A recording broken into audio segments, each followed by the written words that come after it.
नमस्कार. आज मला तुमच्याबरोबर एका पेशंटचं लाईफ जर्नी शेअर करायचं होतं. एक 6 वर्षाचा मुलगा आमच्याकडे काही महिन्याआधी अतिशय सिरियस कंडिशनमध्ये आला. कोल्हापूरच्या जवळ एक गावात तो राहत होता.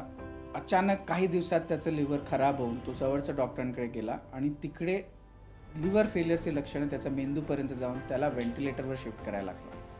पालकांना सांगितलं गेलं की तुमचं बाळाला लिव्हर ट्रान्सप्लांटची गरज आहे आणि ते आपल्याकडे होत नाही म्हणून तुम्हाला पुण्यात घेऊन जायला लागेल. पेरेंट्सनी ताबडतोब बच्चूला शिफ्ट केलं आमच्याकडे.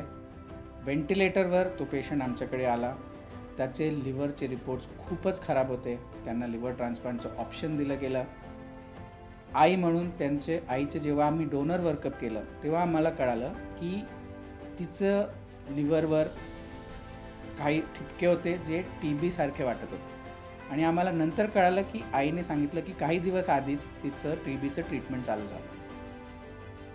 वडिलांचं आम्ही वर्कअप केलं. त्यांनासुद्धा विल्सन्स डिसीज जे बाळाला जे आजार होतं तेच आजार वडिलांनासुद्धा होतं असं आम्हाला कळालं. अशा परिस्थितीत फॅमिलीवर ऑलरेडी खूप जास्त इमोशनल प्रेशर होतं. आम्हाला दुसरं कुठलंही डोनरचं ऑप्शन नसून आम्ही आईचे पूर्ण टेस्ट केले आणि आम्हाला कळालं की तिचं जे ट्युबरक्युलोसिसचे लक्षण आहेत ते सगळे हील झालेत आणि ते रिस्क घेऊन आम्ही ते आईचं लिव्हर बाळाला डोनेट केलं.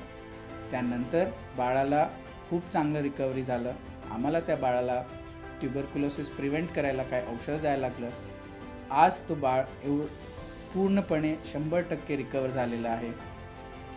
ट्रान्सप्लांटनंतर त्याला काही कॉम्प्लिकेशन झालं नाही आणि आज त्याचे आईबाबा आम्हाला त्याचे शाळेतले आणि वेगवेगळ्या प्रसंगाचे फोटोज पाठवत असतात. ते बघून असं वाटतं की एक कुठलंही पेशंटचं जे सक्सेस असतो त्याच्यावर फक्त डॉक्टर म्हणून फक्त आमचा रोल नसतो. त्याचं आजूबाजूला त्याचे फॅमिली, त्याचे वेल विशर्स आणि देव म्हणून जे कोणी लोक एकत्र येऊन त्या बाळाची मदत करतात त्या सगळ्यांचं काही ना काही एक रोल असतो. धन्यवाद.